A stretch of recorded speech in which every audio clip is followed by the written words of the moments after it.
if that's the enemy team's Diablo, our team's Diablo. Isn't that how it feels? It's how it feels. He doesn't rip you up and smash you against the wall and just be like, I'm gonna let you know when I'm done with this here, you know? and you know the D.Va is infinite better than ours because the fact that it just comes in, casually saves him, and understands how to, to capitalize elsewhere on the map, get the 2v1 for free. Diablo's free. You think you'll actually be able to surf on D.Va's mech? You know, I'll remain optimistic and we'll just leave that as a, yeah, sure, that seems legit. I am seriously so excited for D.Va.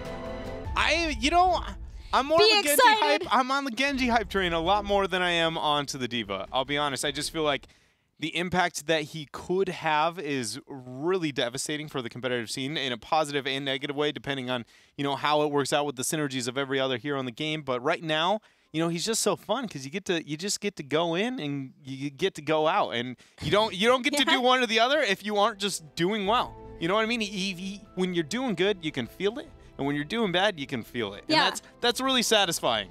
It's telling of a player. We got to see some Genji play in the 2.0 live stream too. That was really fun to see. Snitch show some Genji play. I had fun with that one. But guys, we are in the middle of NA, so let's talk about that. B-Step up 2-0 over No Tomorrow. And this could just be what seals the deal. B-Step choosing Sky Temple for Game 3. B-Step going for the clean sweep here on Sky Temple. Nothing seems too strange about the map choice here. It's going to be another map that is kind of revised or, returning towards North America. The fact that Sky Temple, again, was another one that used to sit more towards the top. Fell out for a long period of time, but it seems to be picked up quite more here in Part 2. Yeah, for the members of B-Step, one that we've seen for a long time that they like, they're 5-5 currently on the Battleground, so sitting even, but have played it a lot, so still feeling the confidence despite that record. Whereas it's also a common choice for No Tomorrow. So both teams feeling comfortable here, but does No Tomorrow feel comfortable being 2 games down in the series? That is more telling. I mean, it's doubt it at this point. They've had such good success recently that I feel like, if you were to tell them themselves that the fact that you would be 0-2 in this series, they can't be starting and feeling good about that. The fact that they were able to take out Gale Force last week, you feel like you'd be walking into B-Step and going, that's a maybe not easy opponent, but one I should very comfortably be able to take out in a best of 5. We've seen Lunara picked twice for B-Step. Both teams love Lunara specifically on Sky Temple. Both teams pick her late. But knowing that for each other and knowing that B-Step has prioritized her twice now, I'm wondering if No Tomorrow will be willing to amp that up in the standings, their hero standings, known as the draft, a little bit more. But No Tomorrow choosing to ban Muradin, so switching things out again. Does that mean that they were going to just open with the Arthas first pick? I would think they would get Zarya, but that's a good point. It's just, interesting how that plays out, because then, okay, so Tassidar's removed. Let's find out. No Tomorrow loves Zarya on Sky. It's gotta, yeah, I mean, I agree with you that I think the Sky direction, but then I just fear maybe you lose a little bit too much because only Vala out of any of your, standard enable heroes, other than, I guess, Greymane is the only other one that I'd be worried about if I'm B-Step, so we'll find out. What B-Step does in response to the Zarya pick, I think almost means more than the Zarya itself. Yes. I agree. Only 2 picks to try to figure out the drafting of No Tomorrow here for Sky Temple. There's Arthas still up. They could take that away. They could punish No Tomorrow for banning Muradin and then not getting Arthas. But there are also globals to consider. Falstad and Dahaka still remain for both sides. B-Step, they've only played Sky Temple once in Part 2, but did get Dahaka to make sure that they did have some global pressure. I just feel like a Vala Arthas for B-Step here would be so comfortable. You just want to remove the Vala, Zarya, and the Ariel trio. Never letting those go over to your opponents. The only other ones that work decently would be like Zarya Greymane's okay, but it's like Gul'dan, right, is another one. Lunara is one. And I feel like that's the direction No Tomorrow may go if the Vala ends up being taken by B-Step, but it's not nearly as impactful. Vala just can do so much more than most of those, and they just ignore it completely. So No Tomorrow has an opportunity to take a draft that, for a lot of the world, is considered just the best composition to run. So you would like to see Vala Auriel picked up straight away? Yeah, just take it. The 3, they don't have that good of maybe clear itself when it comes to, you know, normally you want that in a map where you run a 4-man that's really wave clear oriented and you win the 4-man on top of it.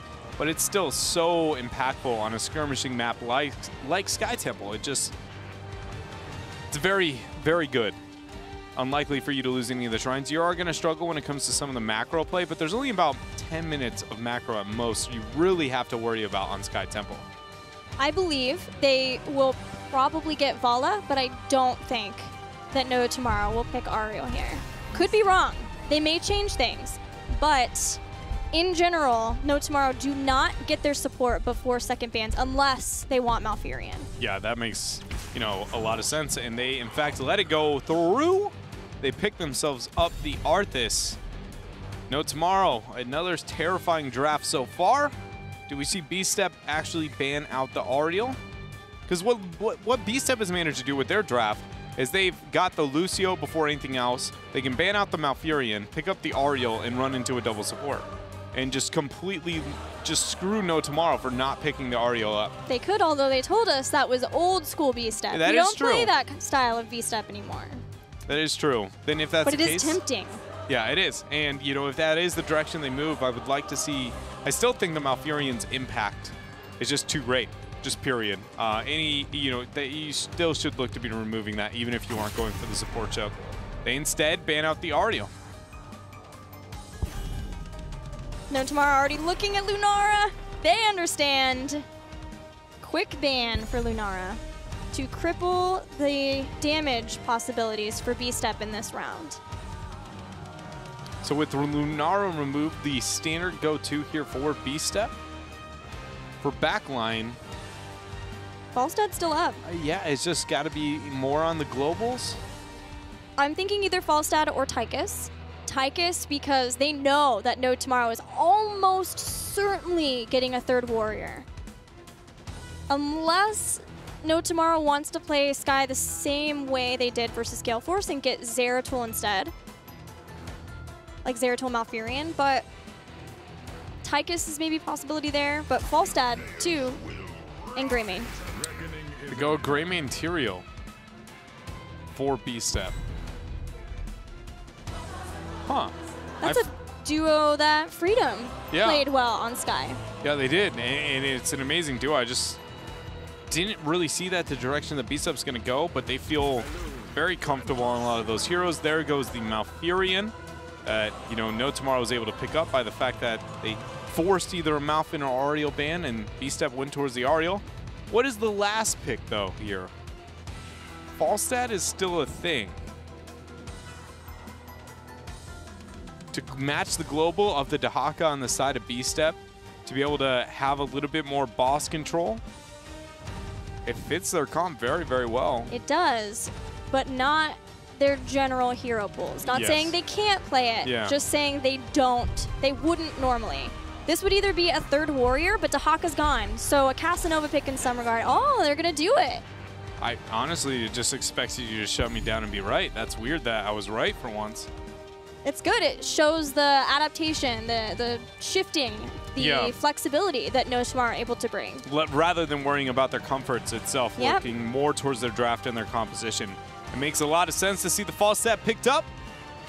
Just didn't expect it here. I'm excited to see it play out here. What is going to be the last pick for B-Step? They have their double warrior. They need their backline.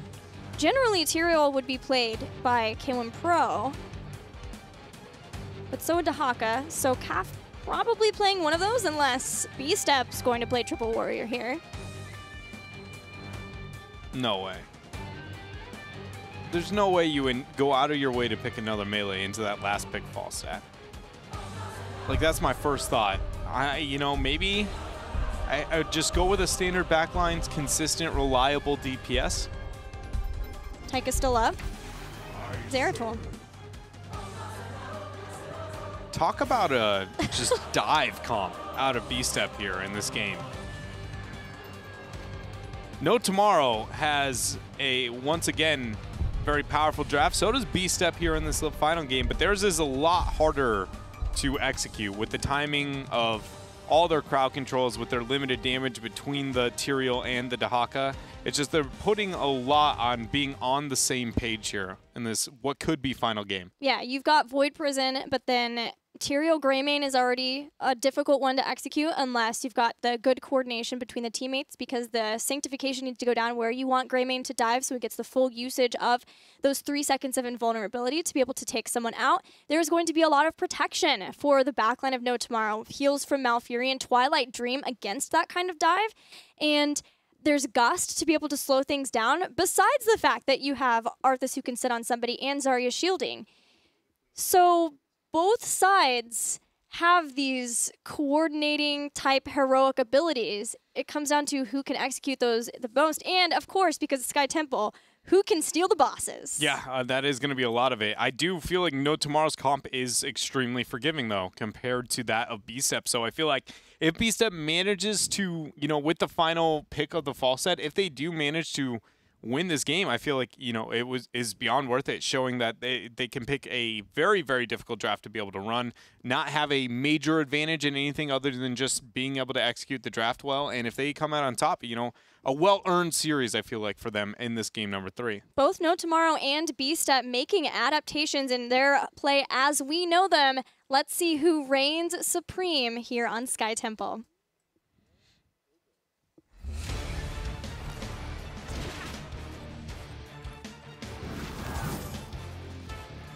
The Zeratul pickup, I feel like, was a lot of just focus onto the fact that the Falstad and the Vala are both very vulnerable, but I feel like the cross-supporting between the Zarya and Malf, that is the one thing that makes me feel like that Zeratul pickup was just a bit more panicked in making their composition that much more difficult to execute, you know, than what would have been another backliner here on the side of B-Step.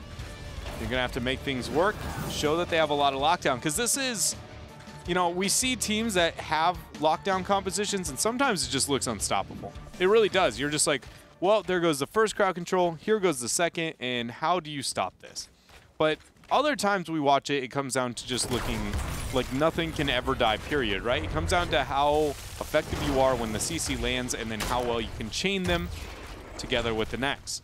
Yeah, both of these teams have abilities that could be devastating to the team if not executed correctly. Even if we look at, you know, boss control, No Tomorrow has Expulsion Zone and Gust, but they have to make sure that those are not used at the wrong places. They're placed down when it is absolutely necessary and not forced out before for B-Step, but B-Step kind of are in the same boat. They have Sanctification and they have Void for team fights and Sound Barrier. So the communication for both of these teams is going to be put to the test, and whoever is able to execute all of those things correctly when their backs are against the wall, that is who will give us the win in Game 3. And frankly, I'm hoping for No Tomorrow. I want to see more games in this series, Dread. I'm going to be honest, I just feel like their comp is so strong that I don't see, unless they make a colossal, just absolutely catastrophic mistake, I just don't see how they lose this.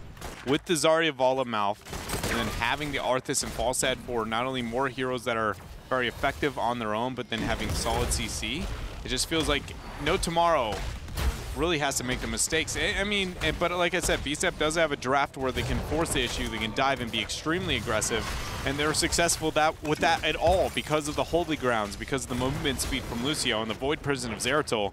They really can take what is a level lead and make it a 3-level lead in what feels like the matter of 1 R but. No Tomorrow have shown us this before, where they're willing to give up some early objectives, like on Towers of Doom when they were willing to give up 2 of the temples or altars in order to get things going in the bottom lane. And again, they're doing just that. They've taken out 2 towers, they've taken out the gate and the well, importantly, in the bottom lane for that next temple phase. But what was the cost of that? They lost all of mid-temple, so those towers are going to be gone there and some damage put onto the fort. Now they're rotating up. McIntyre is harassing Talking Trees slightly, but B-Step is going to be able to fight over this top temple. See what they manage to get, because for now it seems like the 2v2 is enough to turn No Tomorrow off of trying to get this capture. You're going to move up. McIntyre and APM are going to be there. Urho all by himself here. He is not going to make it out here. That is going to be the first kill of game number 3 going over to B-Step. It's just whether or not, you know, elsewhere on the map, B-Step has made so much happen. Talking Trees actually can go down here. He will if he gets the auto. That's it. McIntyre. The reason he needed to get the auto attack to 100% get that kill is because then when the shielding comes out from Falstad, if he somehow manages to survive the entire first burst, he can just teleport out, vorpal back, get the auto attack, break the range of the shielding, be able to get the kill, and he goes down. But if you don't do that, McIntyre actually, by a fraction of an inch, could have let him live. That is, you know, Zeratul is, I learned conveniently after 2.0, I played too much of him. He's level 35 for me, which isn't like insane for all you I play one hero fans at home, like the murky mains. Casa? Drag? Gone. But you know, it is quite a bit of Zeratul. Just a little bit. Just a lottle.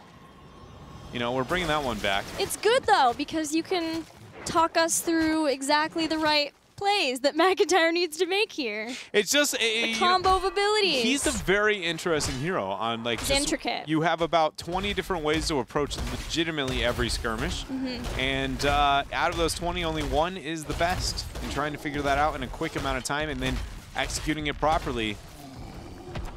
But in this game, in these shots, B-Step has got the 3 kills. They're ahead in experience. And they're, I want to say, debatably behind when it comes to actual HP on shots, though. Just purely based on the fact that No Tomorrow got so much damage out on the rotation from bottom to mid to where I feel like they're just slightly ahead. It feels very even because if B-Step can get heroic abilities before No Tomorrow for that next tempo phase, they'll be able to control a lot of that. So even though No Tomorrow did take out the towers in the well, if they can't actually contest the temple, and there's Bruisers and K1 Pro here in the top lane putting damage on this top fort, it is hard to tell, very difficult to tell actually, if No Tomorrow's moves in that first temple phase, which is very unconventional, is going to pay off for them. We're about to find out here. B-Step not 10 yet, so that gives No Tomorrow an opportunity. Falstad getting the flight down. Urho flanking with the Arthas, finds Greymane. They're going to try and force the Haka, and Zeratul are not here for B-Step. Beautiful route. Arrow's already there. King Caffeine's first kill for No Tomorrow. They move out of the range of Archangel's Wrath. No heroic abilities still for B-Step, as No Tomorrow gets the kill, now has temples, and importantly takes the fight exactly when they needed to. Gets a kill right before B-Step gets heroic abilities, so they could make sure to get the shots from this bottom temple, which they set up for by losing out in the first one. Talking Trees does have to be careful if he wants to rotate upwards. Zeratul has just casually been kind of hanging out there waiting for a poor rotation for about half an hour. Him and Greymane. Oh, he's going for it! He's gonna be seen! No! You've got 2 dive heroes! Not like this! Talking Trees, can you get away? He gusted. He burnt the Gustaroon. He made it out. That's all that matters. I was watching that slow trap being set up for about 45 seconds there. It's nice to know that Talking Trees was able to make it out here, but B-Step has the structure advantage here, and not the structure advantage. They're still down because of, again, the pressure that No Tomorrow put out, but they've lost their experience advantage that they had, and that is probably the most important thing. Haka and Falstad still doing the global thing up top. The Giants are going to be started. Who's going to come out on top? Look at McIntyre sharking around. K1 Pro's here too, and look how grouped the members of No Tomorrow are. McIntyre dives in after Jagger JK will go back in. A 2-man, a 3-man Void Prison so far. But the Void dropped and no kills were yet to be had. The Giants were captured. The drag in cleanse coming out from No Tomorrow. It's going to keep Urho up for now. Beautiful flash coming out from iDream. Got a little bit of poke. But the members of No Tomorrow still debating if they want to be able to get that fight. A beautiful route. Twilight Dream is going to land, but dodged by McIntyre, actually teleporting and then vorpaling back. I saw the boss winding up for the stun, and I was just like, slow motion, run. I really thought they were going to get stunned, but they all got down and out before he dropped the big stun. Thankfully, No Tomorrow still had Gust at that, because things were getting hairy. Because of that, No Tomorrow didn't end up stealing the Giants, but they did get out of that pretty scary fight. The setup from B-Step to get 3 people in the Void Prison to start. McIntyre was looking for somebody with a poor rotation, found an Urho, and they get the kill. No Gus up for 18. Good root, but oh man, Dahaka with that burrow. They're gonna even expulsion zone him out, try and get the pick onto K1 Pro, but he burrows down. No more Rain of Vengeance left. That Howling Blast is all they have to be able to get this kill. The Sanctification, B-Step looking to turn it around. Another zoning roots from Tiger JK says, please leave my team alone. And we see ourselves just in another trade. No kills, just trading. Everyone presses R. What's going to happen? Effectively, not much. Hey, they could have hugged each other, and we would have had the same result at the very end of that. Cooldowns are up for B-Step, 10 more seconds for that of No Tomorrow. No Sank, though, for B-Step. That'll take a while longer. 2 temples up. For now, we trade with the globals on either side. But being closer to the bottom temple means that No Tomorrow are closer to the boss. B-Step hanging around there, making sure that nobody tries to sneak that. And 13 arrives for B-Step. Structures are almost dead even here. So nobody really, technically No Tomorrow gets ahead when trading the shots, but not really. Whoever ends up winning this fight, B-Step has moved up to try and start it. Dahaka looked like he's gonna brush talk down. He even stepped off of the point just to scare No Tomorrow away, but No Tomorrow getting back. He was resumed getting the last few shots. And B-Step even steals the last few shots away from this bottom temple. So that one fort barely stands. B-Step now taking the structural advantage, but as our lovely observer shows us, it is oh so slight. A lot of it came down to the stepping off of the point.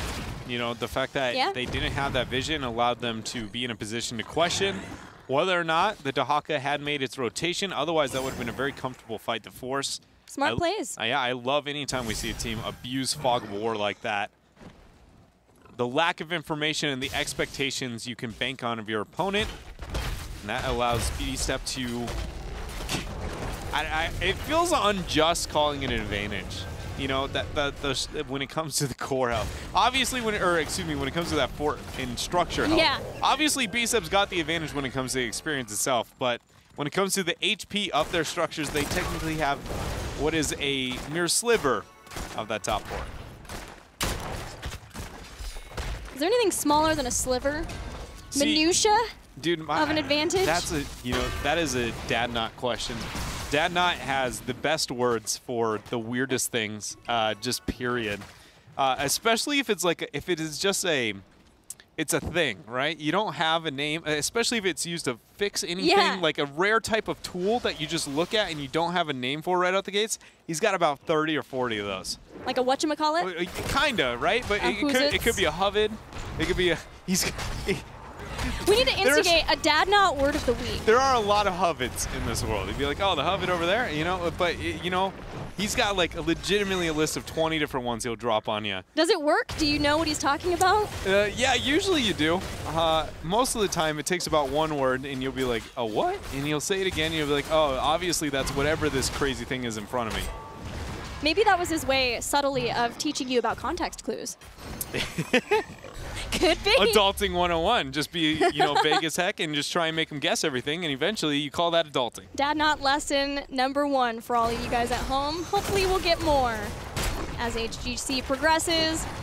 Whatever it was, a Hubbit of health, now No Tomorrow, removes it from the fort to tie up structures, but it's B-Step who are about to get 16. You can call that amount. All right, so that was definitely not Hubbit, first of all. I'm still learning. No context clues, though. It's fine. I gave you the context clues. Okay. Well, we figured it out. Shots are here. 16 is going to be here, but only for half the Battlefield Red team here. B-Step has the upper hand. What can they make work?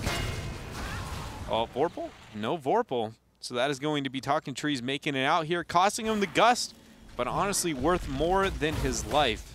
McIntyre walked away like Christmas time is here, just sadly stalking away, still not able to take out Falstad in the 1v1. To be able to B-Step, to be frank, he has had ample amount of time to try and get a kill onto that isolated false stat, because we talked about it and I was just like, well, a lot of this comes down to, it feels like the false stat being vulnerable, but for the amount of time dedicated getting those picks for B-Step to catch off, you know, talking trees and a poor rotation, every time he just gets away with just a smidge of help. I believe in McIntyre. He has time left. 16's here, Falstad's hanging out in top. Maybe that's his time. But 16 is a breath of fresh air for No Tomorrow, because they did have to deal with the Temple phase not being at that point, but now they can try to get into a fight, maybe over the boss even, knowing that they have such good boss control options, but Holy Ground, Sanctification there for Tyrael, as well as Void Prison and Sound Barrier. It's a scary fight for either side. Tensions are high. Will Cap go in for the Holy Ground steal? Only the Q, only one half of it. Not going to try and enforce that here. The camp will be rid of. B-Step has kept the Dahaka the entire time isolated, which has allowed No Tomorrow to kind of move up for more of those side objectives, but B-Step really just doesn't care as long as they can keep the members of No Tomorrow accounted for on the map, and Dahaka can keep slowly applying that pressure upward. No Tomorrow is really not making anything happen to where it's drawing him back. This front wall and this keep is the first time where No Tomorrow has been like, hey, Dahaka, we're getting something more than you. And the fact that they now are no longer sieging that up, Dahaka is conveniently turning that around once more. And he's going to be able to burrow out as Falstad made his way back home. I was watching the forever battle between Tiger JK and McIntyre, where McIntyre was sharking around, seeing if he could make Malfurion quiver in his boots. But with the scouting drone, the Moonfires to be available, Tiger JK continued to spot him out, making sure to watch the flanks behind so that B-Step couldn't get a huge Void Prison as No Tomorrow tried to retreat. 2 temples available on the battlefield. B-Step still maintains that level advantage they've held for a lot of this game, and they want to fight over this temple, letting Dahaka move down to the bottom one. Tiger JK just slowly running around the entire time trying to avoid McIntyre at all costs. Drops the scouting drone, says, this is my home now. Does not want to leave away too far, even trying to cut off that rotation of the Falstad. For now, the 2-man Howling Blast is going to force the flight and the Sanctification. A lot of cooldowns going to be traded. Sound Barrier here, 5 versus 5. Everyone has shown up here towards the mid. Twilight Dream and Gust are going to be stacked there. They did get silenced and they did get gusted, but they were not impactful, at least not stacked on top of one another. And that is going to be the first kill here as Falstad goes down. The Void Prison 2 to follow that up was integral to B-Step being able to clean up the members of No Tomorrow. They're quickly getting 4 kills. Jason's behind the wall, but won't be able to do anything to stop whatever B-Step wants to do at this point. And with a lot of the members down of No Tomorrow and B-Step just about to hit Storm Tier talents, B-Step look like they are going for the throat. They are going for the throat conveniently, and the game here, Gilly, with 4 members dead, only the Vala left to stand, and the Holy Ground body blocks are going to be real here. This looks like the 3rd game in a clean fashion is going to go over to B-Step. 7-1 in the kills and 3-0 when looking at the series. The game was so close on Sky Temple. Game number 3, back and forth for who was able to have the structural, the experience advantage.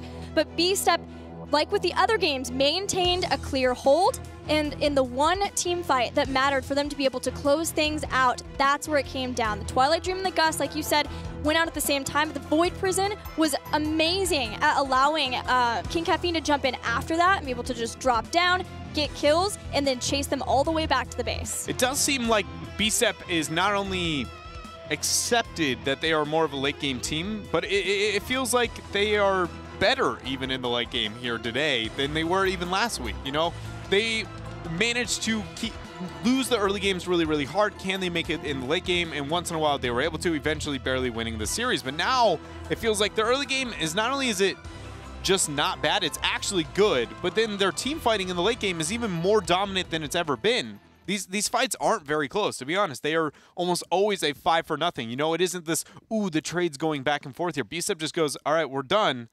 and just wins a fight. I think a lot of that comes down to the fact that B-Step never put themselves in a position where they had to wait until extreme late game to start getting those fights going. Yeah. They were a lot cleaner in the early game, and so they were able to start the minute they hit 16, they're like, we have an advantage, let's go. Let's get the fight that allows us to, if not win the game, just get a massive advantage. So B-Step doing what they set out to do, they told us they wanted to do, which is clean up the early game so that they are enabled to be able to make those fights happen a lot more often. And maybe we're just going to see more of it and not wait until 20 when all of their keeps are down.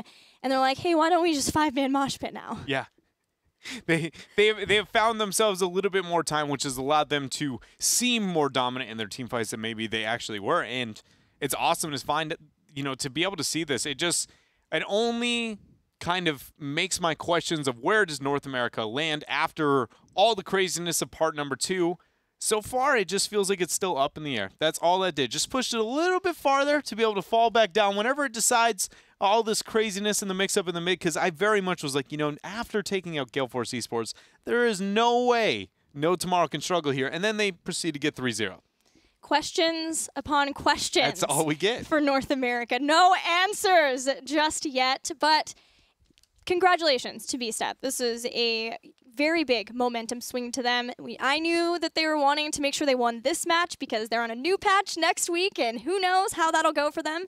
But showing that even maybe with a new patch, they have that momentum, as well as they've figured out a lot of who is going to be playing what their roles are within the team. Yeah, and I think that really does help them better themselves. We often talk about when a team is looking to improve, the first thing you've got to do, even if it's not optimal, sometimes it's just keeping things the same so you can then test other variables. What is the actual problem itself? And the first thing you got to do to start that out is often figuring out what role am I playing, right? So it is awesome to see them kind of bring that back a bit along with other teams in North America, but then the positive success that they managed to show in part 2, and especially here in week 3. Well, we are waiting to hear from McIntyre, member of B-Step, on that victory. But while we're waiting, we have a tweet from one of you guys at home. Thank you so much for hanging out with us here at the Heroes Global Championship. You can always talk to us using the hashtag HGC on Twitter. This is from RG Hots. North American HGC standings are like a tornado.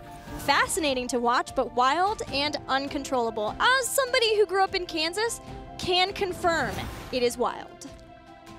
Tornadoes and the standings. I've only seen one tornado, and it was, like an actual that touched the ground was scary, and yeah, they're a little bit terrifying.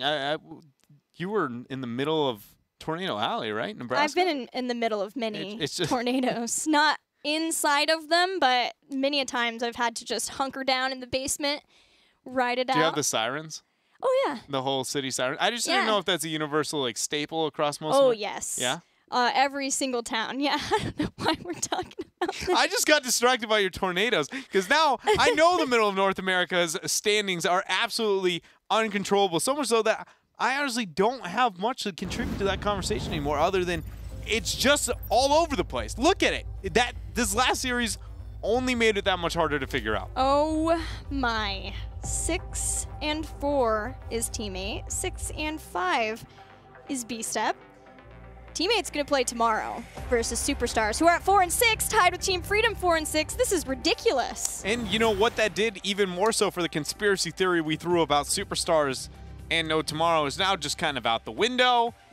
Just even when we could try and come up with the cool things to be able to help you guys at home better understand the standings. In fact, that just gets thrown out the window the very first series of week 3. But it makes it so much fun because we've talked about how playoffs are going to work for mid-season brawl. Yes, the number 1 in standings is guaranteed to go to mid-season brawl, but it's not about who's in second place. It's who can make it through the ladder system of playoffs. 6th place plays 5th. The winner of that plays 4th, all the way up to 2nd place.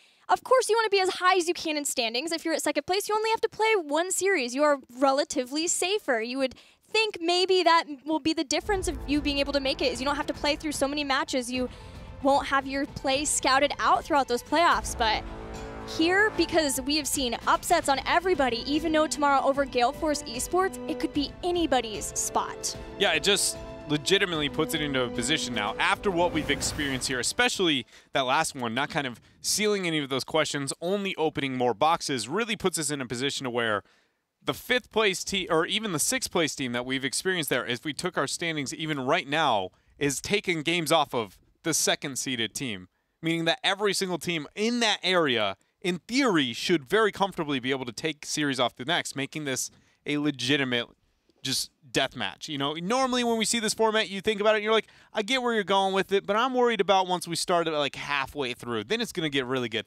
No, we just started at 5 and 6, the very first opening 2 positions for the playoffs, and we're going to start with what could be in anybody's game.